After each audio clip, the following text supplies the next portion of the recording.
তাকে ভালো একটা জায়গায় কবর দাও, তুমি তাকে ডাক্তারের কাছে নাওনি, এখন তাকে একটা ভালো জায়গায় কবর দাও বলে সে হাউমাউ করে কাঁদতে থাকে। নিক তখন ঘাবড়ে যায়, সে বুঝতে পারে না সে কি করবে। তারপর সে জয়ের কান্না দেখতে দেখতে জয়ের কথা অনুযায়ী জ্যাককে তার সাথে করে নিয়ে বের হয়ে যায়।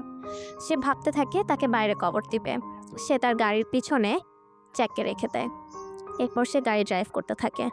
এমন সময় জ্যাক সে কার্পেটটিকে আনরোল করে প্রথমবারের মতো আকাশের দিকে তাকায়। আকাশের গভীরতা, বাইরের বাতাস তাকে মুগ্ধ করে ফেলে। সে বিস্মিত হয়ে যায়। সে কখনো এইভাবে আকাশ দেখেনি, কখনো বাইরের দুনিয়া দেখেনি, কখনো ঘ্রাণ পায়নি মাটির। সে কনফিউজড হয়ে যায় সে কি করবে। তারপর সে চিন্তা করে তার মায়ের কথা অনুযায়ী বাইরের মানুষের কাছে সাহায্য চাইতে হবে। এমন সময় নিক গাড়িটি থামিয়ে ফেলে।